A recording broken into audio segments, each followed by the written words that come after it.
Yang juga jadi sorotan saudara, putusan Komisi Informasi Pusat menyebutkan bahwa ijazah yang digunakan Jokowi untuk mendaftar Pilpres merupakan informasi terbuka untuk publik. KPU diminta memberikan informasi tersebut kepada pemohon atau masyarakat. Komisi Informasi Pusat (KIP) mengabulkan seluruh gugatan Bonatua Silalahi yang meminta ijazah yang digunakan Joko Widodo mendaftar Pilpres ke KPU. Ketua Majelis KIP, Handoko Agung Sabutro menyatakan ijazah Jokowi termasuk informasi terbuka untuk publik.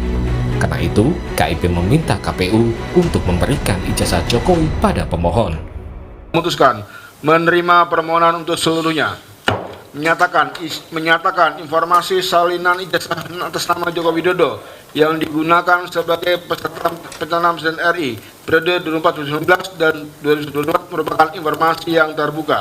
Memerintahkan kepada termohon untuk memberikan informasi paragraf 62 kepada pemohon setelah putusan ini berkekuatan hukum tetap. Sementara itu, Bonatua menyatakan putusan KIP sebagai bentuk kemenangan publik. Ini kemenangan publik, artinya 9 item yang ditutup-tutup ini harus terbuka untuk publik. Dengan begitu, publik bisa tahu nanti membedakan, apalagi yang punya ijazah UGM, yang punya ijazah legalisir UGM, dia bisa langsung bandingin. Punya saya tanda tangannya kok sama, atau kok beda, kok dekannya ini tanda tangannya begini, itu nanti akan dibukakan semua ya, yang 9 item ini. Termasuk yang tanggal-tanggal legalisir, kapan dilegalisir, tanggalnya ada, ini kan banyak disembunyiin. Jadi pada intinya ini adalah kemenangan publik. KPU menyatakan hingga Rabu kemarin belum menerima salinan keputusan KIP. Komisioner KPU Iva Rosita melalui pesan tertulis mengatakan, saya sudah berkoordinasi dengan Kabiro Hukum KPU apakah telah menerima salinan putusan perkara KIP nomor 074 sebagai bahan untuk kami pelajari. Dan kebetulan kami bertujuh belum kumpul lengkap pasca putusan sidang KIP ini, karena sebagian masih bertugas di luar kota. Segera setelah itu, kami putuskan dalam pleno untuk langkah selanjutnya. Sementara Ketua KIP periode 2009-2013, Ahmad Alamsyah Saragih menyarankan KPU tidak perlu banding, karena putusan KIP sudah jelas. Ini adalah sebuah hak publik ya, dan yang lebih penting, kalau kekuatan ini putusan ini sudah berkekuatan hukum tetap, dan maka saya sarankan sebaiknya KPU nggak usah banding, nggak usah sudah terang benderang ya, supaya semua proses-proses election ke depan itu sudah ada acuan. Jadi nggak usah, ya malu aja kita ya sebagai bangsa ya, masa cuma mengakses informasi seperti ini aja. Oh jadi Anda menyarankan bahwa KPU ini sebenarnya tidak usah untuk mengajukan banding ya? Saran saya. Pasca putusan KIP, KPU masih memiliki waktu 14 hari untuk melayangkan banding ke PT UN. Bila tidak, KPU harus membuka dokumen informasi ijazah Jokowi pada publik. Tim Liputan, Kompas TV. Lalu bagaimana KPU harus menyikapi putusan KIP yang memutuskan bahwa salinan ijazah Jokowi merupakan informasi terbuka? Kita ulas bersama anggota Komisi 2 DPR RI dari fraksi Golkar, Ahmad Doli Kurnia, yang nanti akan bergabung dan sudah hadir di studio Kompas TV, Koordinator Nasional JPPR Randy Umboh. Selamat malam, Bung Randy. Ya, selamat malam. Nah, kalau bicara soal apa yang harus dilakukan KPU, sebenarnya kan kalau dari putusannya KIP ini, KPU punya waktu 14 hari kalau memang mau mengajukan banding. Tapi menurut Anda, apa sebenarnya yang harus segera dilakukan oleh KPU? Sikapnya sebaiknya seperti apa? Ya, segera tindak lanjuti. Memang, jadi dalam Undang-Undang Keterbukaan Informasi Publik kan, Undang-Undang 14/2008, diatur hukum acaranya. Kalau dalam konteks sengketa informasi publik, putusannya tidak diterima oleh salah satu pihak, pasal 48 ya, itu boleh mengajukan secara tertulis gugatan ke Pengadilan Tata Usaha Negara, PT UN, bagi badan publik negara, itu pasal 47. Nah, itu badan publik manapun termasuk KPU. Tapi dalam konteks ini, salinan ijazah calon presiden kan 2014-2019, ngapain juga kalau ada opsi itu dan dilakukan oleh KPU. Mengapa menurut Anda sebaiknya ditunjukkan? Iyalah, bukan ditunjukkan, dilaksanakan, diterima aja putusan adjudikasi dari Komisi Informasi Publik. Bagi kami rasa ya. Tapi instrumen hukum itu ada. Nah, itu 14 hari setelah putusannya diterima oleh KPU. Salinannya ya. Salinannya. Walaupun saya cek di website juga KIP belum ada itu. Padahal sebetulnya Badan Informasi Publik ini kritik juga buat KIP, harusnya saat dibacakan saat itu juga langsung diupload di websitenya. Ya, kita minta informasi ke berbagai pihak, tidak diberikan juga itu. Jadi sebagai lembaga informasi publik harus cepat dong. Nah, dalam konteks tadi, pertanyaan tadi, kami rasa bahwa tindak lanjut saja, nggak usah ada gugatan keberatan lagi ke PT UN tadi untuk kasus ini. Kan hanya yang diminta ditunjukkan apa? Salinan, berarti fotokopi kan? Ya. Fotokopi ijazah calon presiden Pak Jokowi di tahun 2014 dan 2019. Fotokopi. Nah, yang diberikan saat ini kan dan yang dimiliki oleh pemohon informasi publik itu sudah dijelaskan tadi, ada dicuplikan kan? Oh, diberikan tapi ditutup beberapa item, nomor ijazah lah, nomor induk mahasiswa lah, dan tanda tangan dan lain sebagainya. Ada kurang lebih 9 item. Jadi diberikan saja, kan hanya salinan. Kalau dilakukan gugatan sebagaimana pasal 47, 48 Undang-Undang 14 2008 keterbukaan informasi publik tadi, justru publik, masyarakat akan bertanya-tanya, ada apa ini? Justru orang berpikir, wah ini something wrong ini dengan ijazah, iya kan?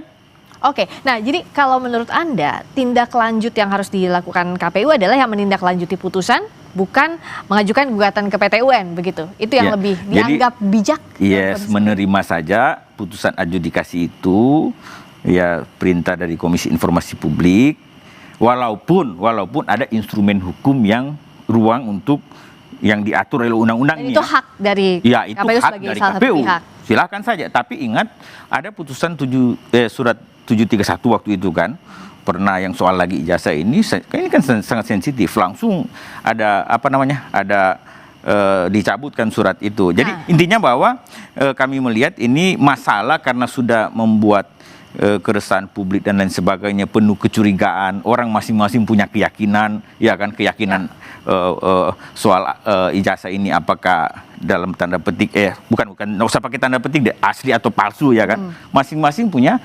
keyakinan. Apalagi itu memecah kan publik, memecah pemilih, ini kan kondisinya memecah rakyat saat sedang panas soal kasus ijazah yang belum selesai.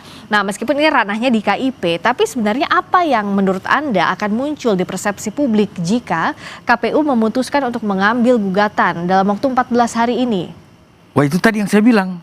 Orang berpikir ini something wrong, ada masalah yang sangat serius justru ini. Iya kan?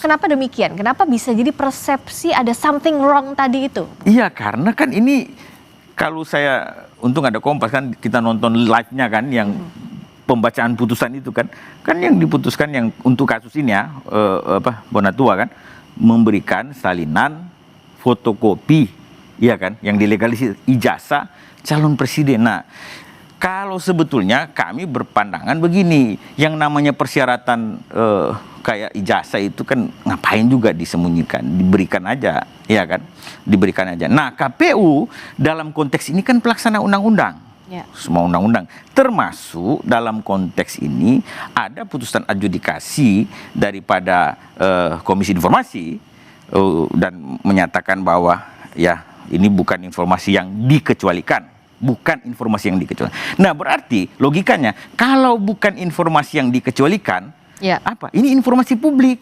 Nah, kalau informasi publik kan ini free access, ya kan, bisa diakses atau diminta siapapun pemohon informasi publik. Itu asasnya, asas ada di pasal 3 pasal. Ya, jadi kalau tadi pertanyaannya dilakukan gugatan, nah publik langsung pikir, wah, jangan-jangan ada apa-apanya, ya kan? Ini kan cuma masalah salinan ijazah kok, bukan soal asli atau palsunya ijazah. Tapi salinannya saja salinan yang dimintakan, yang diberikan oleh calon presiden waktu 2014 mencalonkan diri dan 2019. Ya. No problem, karena kan ini election pemilihan umum kan Sudah selesai. urusan publik dan sudah Oke. selesai dan tidak juga berakibat hukum dalam konteks apakah membatalkan presidensinya Pak Jokowi dari 2014 2019 sampai 2000 enggak kan, enggak ada, iya kan, tidak berdampak hukum.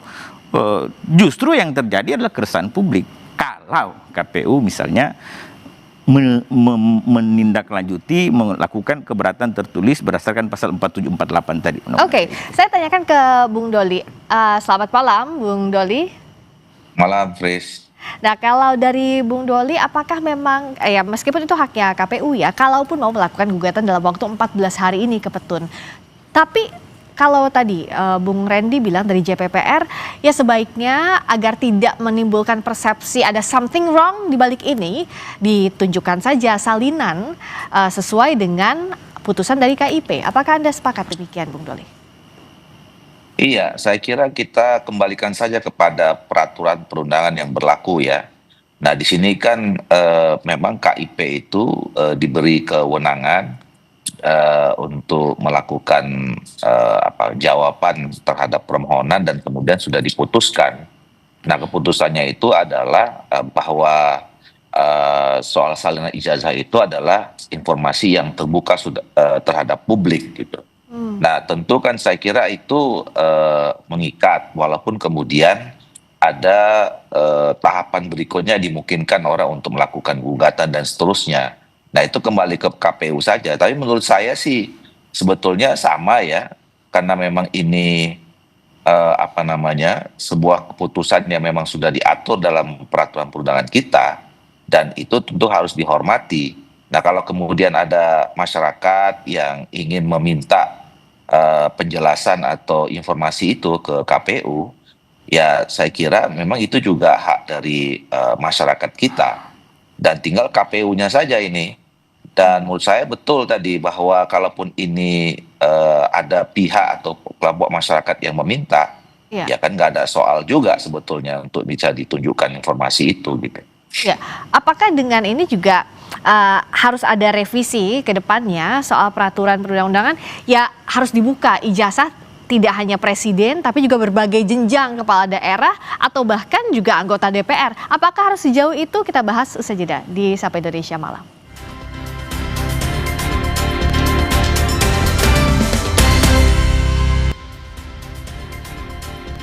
Masih di Sapa Indonesia Malam bersama dengan anggota Komisi 2 DPR RI dari fraksi Golkar Ahmad Doli Kurnia dan Koordinator Nasional JPPR Randy Umboh.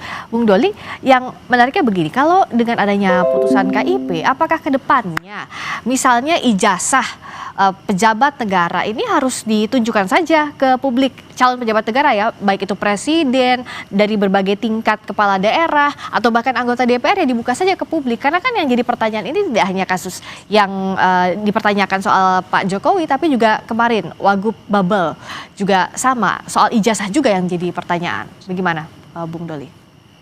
Iya, menurut saya sih setuju ya. Artinya begini, ini kan masyarakat itu kan sedang diberi fasilitas untuk memberikan atau untuk memilih pemimpinnya ya. Nah, di dalam memilih pimpinan itu kan seharusnya memang masyarakat mengetahui persis sebetulnya siapa orang-orang yang mereka akan pilih secara lengkap gitu. Nah, apalagi kan informasi seperti sekolah kita itu kan sudah juga diatur dalam undang-undang ya. Kita harus misalnya anggota DPR umur sekian minimal, terus jenjang pendidikan sekian gitu loh. Nah, itu kan sesuatu yang atau misal sama dengan kita menunjukkan bahwa kita ini adalah warga negara Indonesia, informasi-informasi mendasar yang itu informasi biasa saja yang memang sehari-hari memang masyarakatnya harus tahu gitu. Nah, jadi menurut saya ke depan ya memang dimungkinkan saja kalau ada masyarakat atau kelompok masyarakat yang ingin meminta informasi itu dibuka, walaupun sebetulnya kita misalnya kalau ingin berkeinginan menjadi calon presiden, wakil presiden, anggota DPR, gubernur, bupati, dan wakil-wakilnya itu ya tentu kan juga harus memenuhi persyaratan yang diatur undang-undang, nggak boleh main-main juga gitu. Tapi kalau kemudian masyarakat juga ada yang memerlukan untuk memastikan bahwa informasi yang disampaikan itu benar, ya karena ini adalah informasi yang yang sangat mendasar ya, yang otentik gitu. Menurut saya bagus juga untuk kemudian bisa diakses untuk publik. Kalau Bung Randy sebenarnya melihat apa sih yang jadi kendala selama ini kalau toh memang ini informasi publik ya dibuka saja begitu. Apakah karena aturannya memang tidak tegas mengatur itu? Sebenarnya kalau dari sisi aturan ya Friska gini. Kalau soal persyaratan ini kan menyangkut persyaratan. Ada persyaratan pencalonan, persyaratan calon. Ini kan persyaratan calon, baik calon presiden maupun legislatif tadi yang ditanyakan Friska. Itu aturannya sudah jelas, memasukkan dokumen, ada pemeriksaan administratifnya, ada verifikasi administratifnya, ada verifikasi faktual bahkan. Ya. Verifikasi faktual itu misalnya calon kepala daerah atau calon presiden itu pergi ke tempat perguruan tinggi misalnya dalam konteks ijazah ya, untuk cek betul nggak ini lulusan kampus ini atau lulusan sekolah ini. Itu sudah ada dalam regulasi. Nah, tapi menarik pertanyaan Friska tadi, saya paham arahnya kemana. Gimana kalau dibuka ke publik untuk semua proses pencalonan dalam konteks elected official tadi, lewat pemilu kan? DPR, calon DPR dari provinsi, dibuka aja. Iya, menarik. Sekarang kan zaman digital. Kalau perlu dibuka di website. Semua KPU menayangkan ini calon-calon, habis itu yang terpilih ini semua persyaratannya sesuai persyaratannya kan, CV-nya ada, dia lulusan mana, kampus ini, kamu ini bisa diakses saja, ya kan? Karena dalam konteks Undang-Undang 14 2008 tadi, yang dari 2008 udah ada, yang saya sebut tadi, asas dari informasi publik itu adalah sifatnya terbuka dan dapat diakses oleh semua pemohon informasi publik, dapat diakses loh. Nah, kalau dulu diaksesnya mungkin pergi ke kantor, sehingga ada pasal 4-nya pemohon informasi publik, artinya orang bermohon informasi ini loh ke badan publik, meminta kan.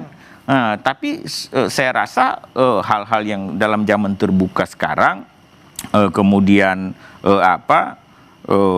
ya menarik juga, bisa jadi ke depan lebih rigid lagi mengatur bahwa accessible itu yang dimaksud dapat diakses oleh publik, accessible termasuk bisa di website lembaga resmi bisa itu. Dilihat oleh semua orang. Dan bisa di searching, wah ini lulusan anggota DPR ini, ketua Pak Doli ini kuliahnya ini, doktor ini apa.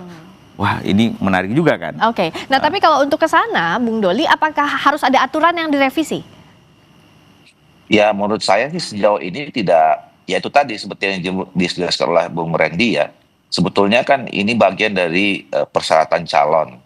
Nah, dan itu memang sudah jelas, siapapun tahu kalau orang mau jadi calon presiden, mau jadi anggota DPR, mau kepala daerah, itu tahu syarat-syaratnya gitu. Nah, cuman kadang-kadang kan kejadian-kejadian seperti yang di Bangka Belitung itu kan membuat pada akhirnya masyarakat ada yang bertanya, loh kenapa kok tiba-tiba misalnya ini jadi masalah di kemudian hari gitu. Itu yang kemudian pada akhirnya orang berpikir ya boleh dong kalau gitu informasi-informasi awal persyaratan itu juga kemudian bisa diakses ke publik. Nah, kalau nanti saya tidak tahu persis ya, sekarang aturannya itu apakah memang masih sudah bisa diakses ke publik atau tidak gitu. Tapi kalau misalnya pun belum, saya kira tidak ada masalah itu nanti diatur. Nah, apakah bisa juga diperluas kalau misalnya KPU verifikasi administrasi maupun faktual, tapi ke autentikasi misalnya authentication, kejauhan atau enggak kalau begitu, Bung Doli? Kenapa? Kalau misalnya tidak hanya kewenangan KPU ini verifikasi saja, tapi juga autentikasi, menguji keasliannya. Karena kan sejauh ini kalau keaslian dari lembaga yang mengeluarkan kan, misalnya universitasnya atau sekolahnya begitu. Iya, sebenarnya kan itu sudah diberi kewenangan kepada KPU untuk melakukan itu, ya selama ini gitu. Nah, tinggal kan persoalannya, apakah selama ini data-data itu kita kirimkan ke KPU bisa diakses atau tidak oleh publik. Nah, iya ya. Nah, itu kan. Atau enggaknya itu ya. Nah, tapi tetap harus memang ada lembaga yang kita berikan otoritas untuk melakukan verifikasi itu. Nah, sejauh ini kan KPU. Ya memang salah satu tugas dan tanggung jawab KPU untuk melakukan verifikasi itu. Nah, jadi tidak ada problem KPU. Cuman nanti apakah kemudian ada publik yang ingin mengakses dan kemudian mendapatkan informasi itu yang nanti kita coba kalau yang belum diatur bisa kita atur. Oke. Tapi tadi Bung Randy. autentifikasi kan, Iya, betul. menarik itu. Ini yang luput dari publik loh. Friska bawa ijazah asli dalam melamar kerja nggak? Iya, Bung Doli, kita semua nggak pernah bawa ijazah asli loh. Yang kita bawa atau kita berikan kepada lembaga yang daftar apa segala adalah salinan ijazah asli, fotokopi. Nah, autentifikasi itu apa? Itulah yang disebut dengan yang kita kenal ijazah yang dilegalisir. Nah, itu namanya legalisasi. Makanya di legalisasi ijazah itu atau yang kita kenal legalisir ijazah, di situ stempelnya ada tulis begini, mengesahkan fotokopi sesuai dengan aslinya. Ya. Itu kurang lebih. Itulah autentifikasi. Jadi Yang legalisir itu tadi ya. Yes. Oleh karena itu kalau saya misalnya kampus saya Unima kan, Universitas Manado, saya mau ini saya harus ke kampus itu.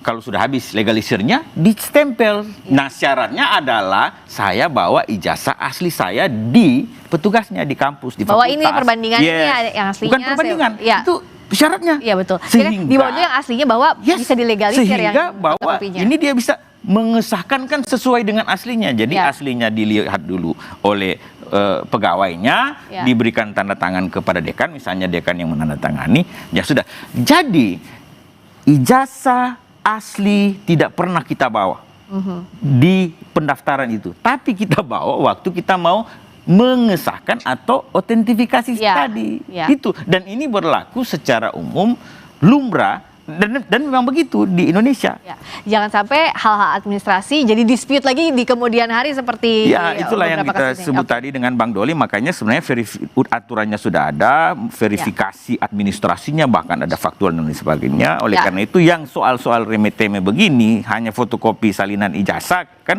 ya diberikan aja deh kepada publik sesuai dengan putusan itu. Terima kasih, Bung Terima kasih, Randy. Friska. Terima kasih juga, Bung Doli. Setelah